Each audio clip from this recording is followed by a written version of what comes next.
नमस्कार, आप देख रहे हैं न्यूज 18 राजस्थान। मैं हूं आपके साथ मनोराज सक्सेना। अगले आधे घंटे तमाम वो खबरें आपको दिखाएंगे जो रखती हैं आपसे सरोकार। बेंगलुरु से खबर है जहां पर एक संदिग्ध आतंकी एनआईए के हत्थे चढ़ गया है। थाने संतरा के पास इसको गिरफ्तार किया गया है। जानकारी के मुताबिक इसका नाम मोहम्मद आरिफ है। आईएसडी और एनआईए ने संदिग्ध गतिविधियों के बाद इसको अरेस्ट किया है। आरिफ बीती साल मार्च में ईरान के रास्ते सीरिया भी गया था। सीरिया में आईएसआईएस का सबसे बड़ा आतंकी सेंटर है। आईएसडी को शक है कि आरिफ खूंखार आतंकी संगठन आईएसआईएस के संपर्क में था। आरिफ ने आईएसआईएस में शामिल होने की तैयारी भी की थी। वो अलकायदा के संपर्क में था। संदिग्ध आरिफ एक टेक कंपनी में काम कर रहा था। एनआईए ने जांच के लिए उसका लैपटॉप और साथ ही इलेक्ट्रॉनिक उपकरण जब्त कर लिए हैं। तो पेशे से सॉफ्टवेयर इंजीनियर है आरोपी। गिरफ्तार आरिफ को आपको बता दें कि एनआईए आतंकी मानकर जांच कर रही है। एनआईए ने संदिग्ध आतंकी की गिरफ्तारी की है। सीरिया से कनेक्शन है। हालांकि वो बेंगलुरु आईटी कंपनी में जॉब करता था।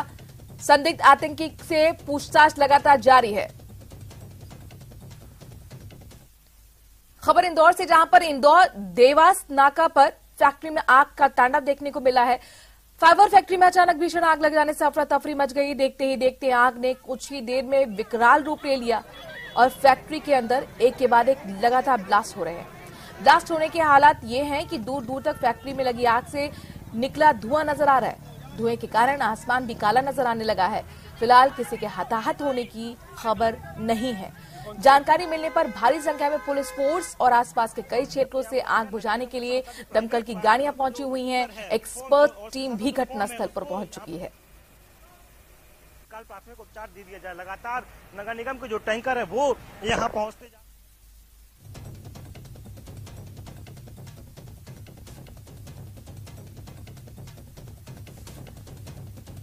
तो पूरी की पूरी फैक्ट्री आग का गोला बनी हुई है। इंदौर की तस्वीरें आपके सामने हैं। ये एक फैक्ट्री जहां पर अचानक आग लग गई और लगातार इसके अंदर ब्लास्ट हो रहे हैं। आग इतनी भयंकर लगी है कि किलोमीटर तक ये धुआं फैला हुआ है। हालांकि अच्छी खबर, राहत की खबर ये है कि किसी के हताहत होने की जानकारी नहीं है।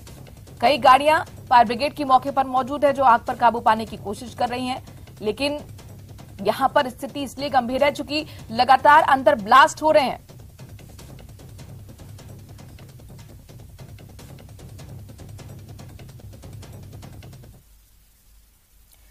जाको राखे साइयां मार सके ना कोई, ये कहावत एक बार फिर से बिहार के गया में सही साबित हुई है। जब एक कोयला लोडेड मालगाड़ी ट्रेन की दर्जनों बोगियां एक महिला के ऊपर से गुजर गईं, लेकिन फिर भी महिला सही सलामत बच गई। इस तरह मौत को उस महिला ने मात दे दी। इस घटना का एक वीडियो सोशल मीडिया पर तेजी से वायरल भी हो रहा है। दरअसल टनकुप्पा स्टेशन पर आसनसोल वाराणसी पैसेंजर पकड़ने स्टेशन आई एक महिला शिक्षक अप लाइन के लूप में खड़ी मालगाड़ी के नीचे घुसकर पटरी पार कर रही थी। इसी दौरान मालगाड़ी चल पड़ी और देखते ही देखते ट्रेन के 30 डब्बे महिला शिक्षक के ऊपर से निकल गए। ट्रेन निकलने के बाद शिक्षिका सही सलामत थी।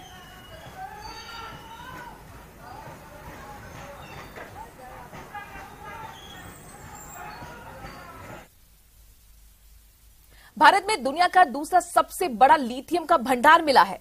भारतीय भूवैज्ञानिक सर्वेक्षण ने पहली बार जम्मू और कश्मीर के रियासी जिले के सलाल हैमाना इलाके में करीब 5.9 मिलियन टन लिथियम का भंडार खोजा है। सलाल के दम्मन कोट में लिथियम का भंडार मिलने पर स्थानीय लोगों में खुशी का माहौल है। शुक्रवार सुबह जैसे ही भारतीय भूवैज्ञानिक सर्वेक्षण की सर्वे रिपोर्ट में सलाल कोटली के दम्मन कोट में लिथियम होने की जानकारी ग्रामीणों को मिली, सभी ने एक दूसरे को बधाई दी। रियासी शहर में भी चर्चा होती रही और लोग विकास की गति तेज होने के अब कयास लगा रहे हैं। उन्हें इस मौके का लाभ मिलने की काफी उम्मीद भी है। देश के लिए लिथियम बहुत अहम खनिज है।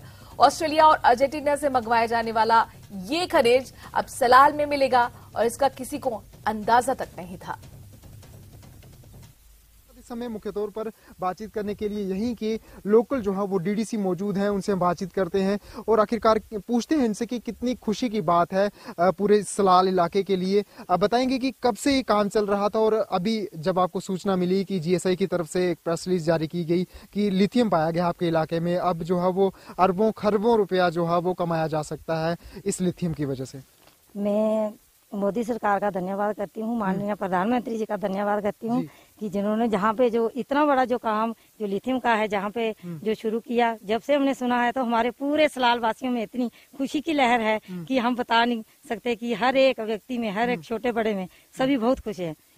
तो ये कब से काम चल रहा था? वैज्ञानिक कब से आए हुए थे यहाँ पर? डेरा जरूर जमाया हुआ था? हाँ जी, हाँ जी, हमारे जहाँ पे ही रुके हुए थे 2 साल पहले जहाँ पे आए हुए थे, उन्होंने बहुत से होल्स जहाँ पे किए हुए हैं, वो ड्रिल मशीनें लगाई हुई थी, उन्होंने जहाँ से जो सैंपल लिए तो अब वो पास हो गए। तो हमारे जहाँ पे जो मैं बोलूंगी कि ये एक लिथियम का भंडार जो खुला हुआ है, इससे हमारे गांव का नाम पहले भी तो प्रोजेक्ट की वजह से, रेलवे की वजह से बहुत मशहूर था, लेकिन ये आने की वजह से पूरे वर्ल्ड में जो मशहूर फेमस हो गया है। बिल्कुल, सलाल इलाका फेमस हो चुका है। आप यहाँ के स्थानीय बाशिंदे हैं, कितनी खुशी हो रही है। अब कहीं ना कहीं करोड़ों अरबों रुपया जो है वो अब सरकार यहाँ से कहीं ना कहीं कमाना शुरू कर देगी। आप लोगों को भी मुनाफा होगा। और क्या कुछ अभी माहौल है पूरे इलाके में, सलाल इलाके में?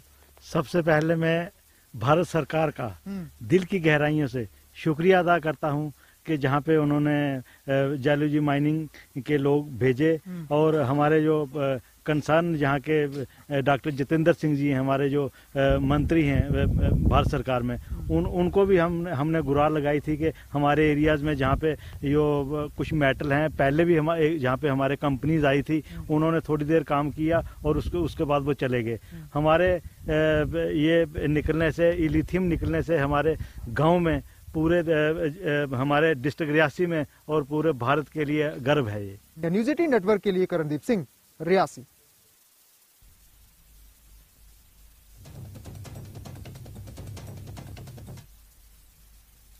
केरल में राज्य के बजट को लेकर लगातार हंगामा जारी है। साथ ही बजट को लेकर राज्य के मुख्यमंत्री पिनराई विजयन का विरोध भी हो रहा है।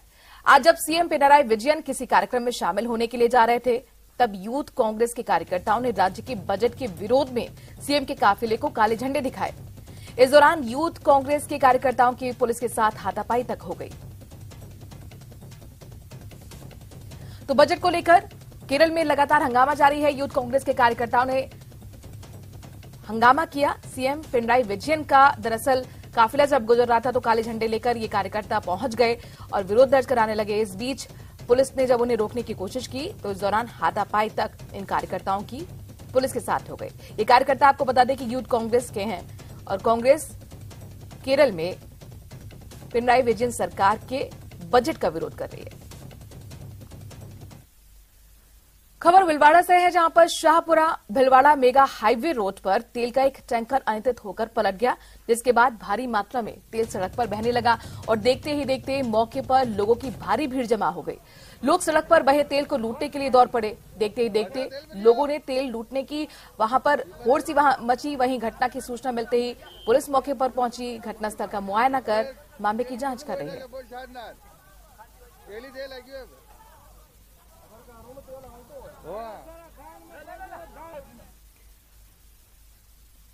बात करते हैं तुर्की में आए महातबाही की। तुर्की और सीरिया में आए विनाशकारी भूकंप के बाद मरने वालों की तादाद लगातार बढ़ रही है। दोनों देशों में मिलाकर अब तक 25,000 से ज्यादा लोग अपनी जान गंवा चुके हैं। मलबा हटाने का काम अब भी जारी है। मरने वालों का आंकड़ा और बढ़ सकता है। भूकंप के बाद मलबे से अब भी लोग जिंदा मिल रहे हैं। हड्डियां गला देने वाली ठंड के बीच तुर्की और सीरिया में भूकंप प्रभावितों को रेस्क्यू करने का काम जारी है, लेकिन जैसे जैसे इमारतों का मलबा हटाया जा रहा है, मरने वालों का आंकड़ा भी बढ़ता जा रहा है। रेस्क्यू ऑपरेशन के आगे बढ़ने के साथ साथ मरने वालों की तादाद में भी इजाफा होता जा रहा है। कुछ एक्सपर्ट्स का मानना है कि भूकंप के कारण जान गंवाने वालों की संख्या इससे कहीं ज्यादा हो सकती है। इस वक्त हजारों लोग भूकंप प्रभावित इलाके में अस्पताल में भर्ती भी हैं और अब भी कई लोगों के मलबे में दबे होने की आशंका है। बता दें कि तुर्की में 6 फरवरी की सुबह भूकंप आया था, यानी इसे अब तक 5 दिन हो चुके हैं। तो तुर्की और सीरिया में आए भूकंप से भीषण तबाही मची हुई है। इस आपदा में मरने वालों की संख्या लगातार बढ़ रही है। मलबे के नीचे अभी भी हजारों लोगों के दबे होने की आशंका है और इस बीच वैज्ञानिकों के रिसर्च ने तुर्की को हिलाकर रख दिया है। खबर है कि भयंकर भूकंप की वजह से तुर्की का नक्शा तक बदल सकता है।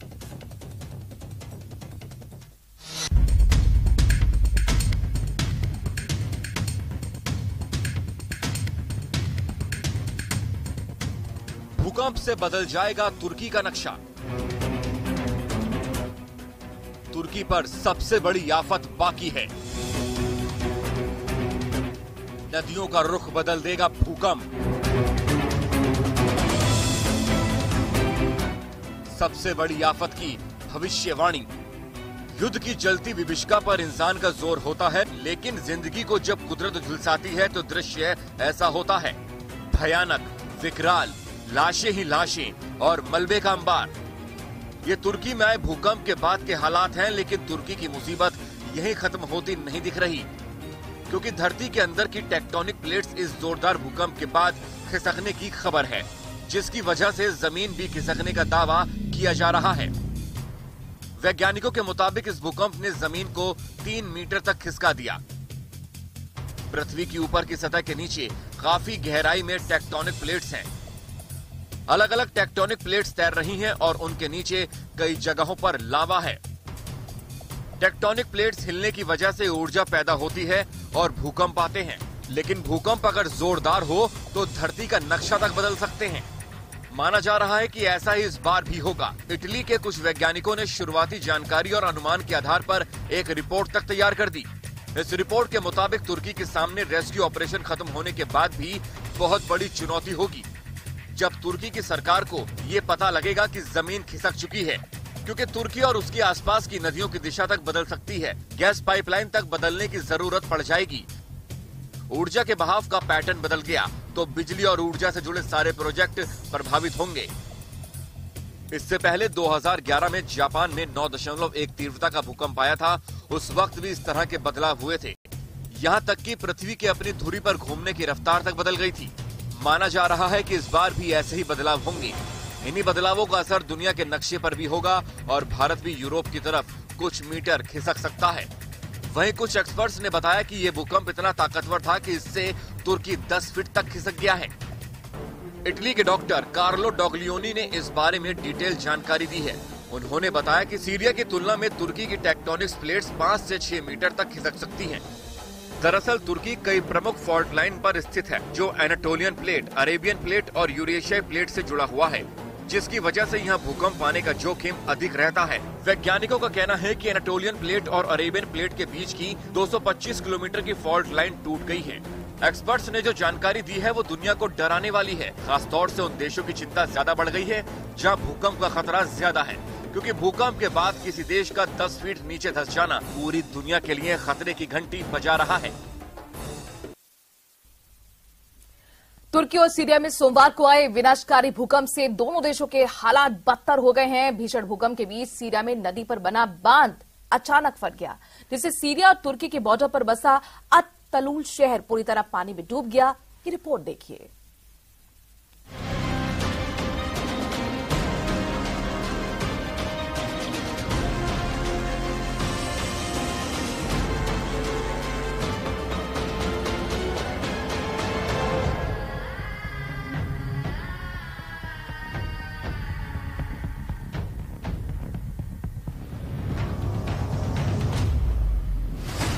सीरिया पर टूटा मुसीबत का बांध।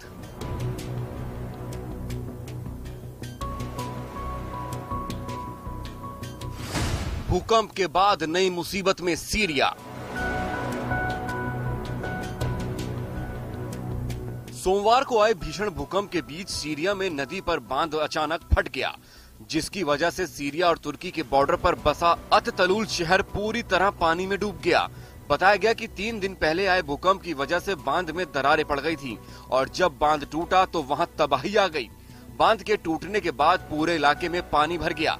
शहर में बने मकान पानी में डूब गए। सड़कों पर बांध के पानी ने कब्जा जमा लिया। हालात ये हैं कि जान बचाने के लिए लोग सुरक्षित जगहों पर पलायन कर रहे हैं। मतलब ये कि विनाशकारी भूकंप की मार झेलने के बाद सीरिया के सामने अब बाढ़ से निपटने का संकट खड़ा हो गया है। भूकंप की वजह से वहां पहले ही हजारों लोगों की मौत हो चुकी है और अब बांध के टूटने से आई बाढ़ ने लोगों का जीना मुहाल कर दिया है। खबरों के मुताबिक 6 फरवरी की सुबह आए विनाशकारी भूकंप की वजह से सीरिया के अत-तलूल शहर के पास मौजूद एक बांध में बड़ी बड़ी दरारें पड़ गई थीं और फिर 3 दिन बाद बांध अचानक फट गया, जिसकी वजह से अत-तलूल शहर का एक बड़ा इलाका पानी में डूब गया। बांध के टूटने के बाद शहर की सड़कों पर कई फीट पानी भर गया। वहां से जो तस्वीरें सामने आई हैं, उनमें एक तस्वीर में बाढ़ से बचने के लिए कुछ लोग एक गाड़ी से सुरक्षित जगह पर जाने की कोशिश करते दिखे। तभी गाड़ी का एक टायर पानी से भरे गड्ढे में फंस गया, जिसकी वजह से गाड़ी एक तरफ झुक गई। गड्ढे में गाड़ी के फंसते ही उस पर सवार एक बच्चा पानी में गिर गया और देखते ही देखते वो डूबने लगा। इसके बाद आसपास मौजूद लोग बच्चे और दूसरे लोगों को बचाने के लिए दौड़ पड़े और फिर किसी तरह गाड़ी पर सवार लोगों को बचा लिया गया। शहर में भरा कई फीट पानी।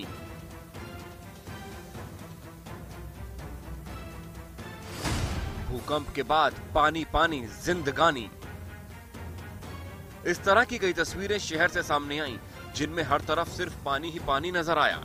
कुछ सड़कों पर तो कमर तक पानी भरा दिखा, जिसे देखकर ऐसा लगा जैसे सड़क पर कोई नदी बह रही हो। बताया गया कि जो बांध टूटा वो अरोंटिस नदी पर बना था, जिसका जलस्तर पिछले हफ्ते से लगातार हो रही बारिश की वजह से काफी बढ़ गया। ऊपर से 6 फरवरी को आए भूकंप की वजह से बांध में दरारें पड़ गई थीं, जिसकी भनक लगते ही बांध को टूटने से बचाने की कोशिश तेज हो गई। लेकिन पानी के बढ़ते दबाव को बांध झेल नहीं पाया और वो टूट गया, जिससे आसपास के इलाकों में बाढ़ आ गई। मकानों में घुटने के ऊपर तक पानी घुस गया, यहाँ तक कि घरों के बाहर खड़ी कारें पानी में डूब गईं। इतना ही नहीं, सैकड़ों एकड़ खेत पानी भरने से तालाब में तब्दील हो गए। दावा किया जा रहा है कि बांध के टूटने से आई बाढ़ की वजह से शहर से करीब 500 परिवार पलायन कर चुके हैं। लेकिन ये हालात सिर्फ सीरिया के ही नहीं, बल्कि भूकंप की मार झेल रहे तुर्की में भी कुछ ऐसा ही घटा है। दरअसल तुर्की के स्केंदरन शहर पर समंदर के पानी ने कब्जा जमा लिया है। ड्रोन से ली गई तस्वीरों में शहर की तमाम सड़कों पर पानी भरा दिखाई दिया। कुछ जगह तो समंदर के पानी में कारें तक डूबती नजर आईं। तुर्की का स्केंदरन शहर समंदर के किनारे बसा है और एक रिपोर्ट के मुताबिक 7.7 और 7.6 की तीव्रता के 2 भूकंप आने के बाद समंदर का जलस्तर अचानक बढ़ गया, जिससे स्केंदरन शहर में समंदर का पानी घुस गया। हालांकि प्रशासन ने वहां राहत बचाव का काम शुरू कर दिया था, लेकिन इस घटना ने तुर्की की सरकार को डरा कर रख दिया है, क्योंकि भूकंप की वजह से समंदर के जलस्तर बढ़ने से कई शहरों पर डूबने का खतरा मंडराने लगा है।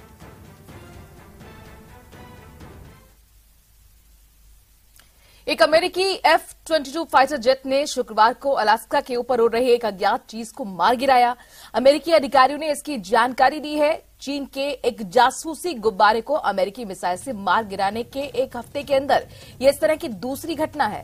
पेंटागन के प्रवक्ता अमेरिकी ब्रिगेडियर जनरल पैट्रिक राइडर ने जानकारी दी है कि एक सिनविडर मिसाइल ने एक अज्ञात ऑब्जेक्ट को मार गिराया है, जिसका आकार किसी छोटी कार के बराबर था। व्हाइट हाउस के प्रवक्ता जॉन किर्बी ने कहा कि हम नहीं जानते हैं कि ये ऑब्जेक्ट किसका है। आपको बता दें कि 4 फरवरी को एक यूएस F-22 फाइटर जेट ने अमेरिका और कनाडा के कुछ हिस्सों में हफ्ते भर से उड़ रहे चीन के जासूसी गुब्बारे को दक्षिण कैरोलिना के तट पर मार गिराया था। चीन की सरकार ने दावा किया था कि ये एक सिविलियन बलून था। इसका इस्तेमाल मौसम संबंधी रिसर्च के लिए किया जाता है।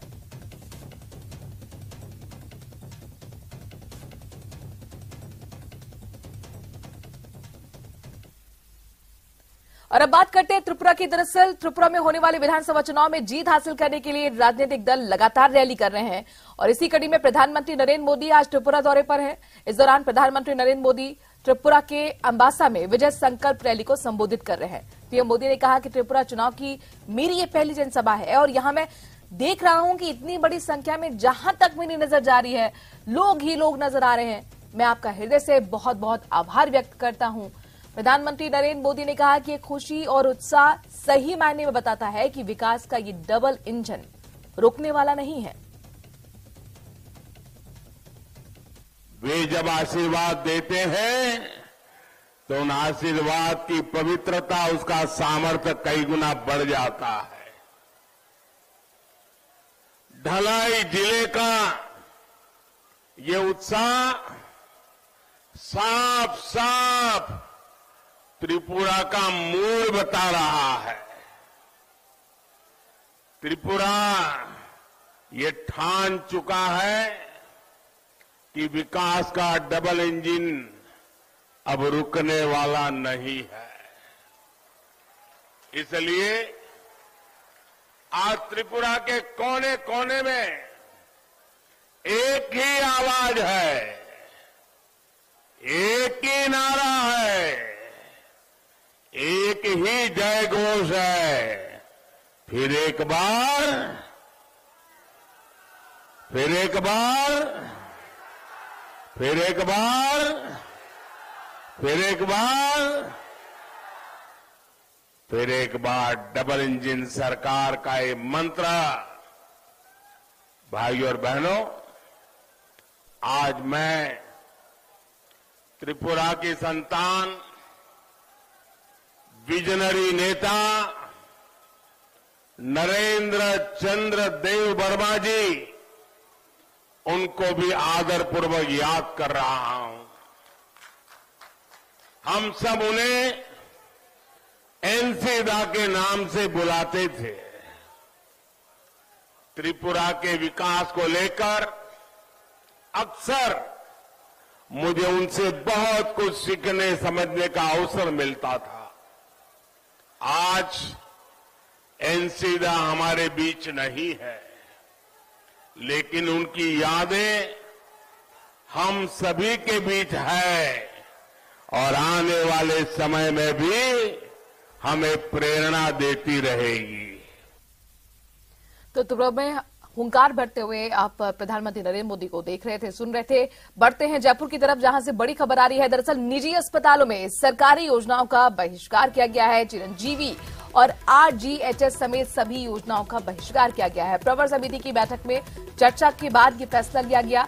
पीएचएनएस के सचिव डॉक्टर विजय कपूर ने अपना बयान जारी कर बहिष्कार किया है। किसी भी सूरत में वो कहते हैं कि राइट टू हेल्थ बिल हम बर्दाश्त नहीं करेंगे। तत्काल प्रभाव से निजी अस्पतालों में बंद सरकारी योजनाएं की जाएं। तो लगातार विरोध राइट टू हेल्थ बिल जारी है और हमारे साथ हमारे संवाददाता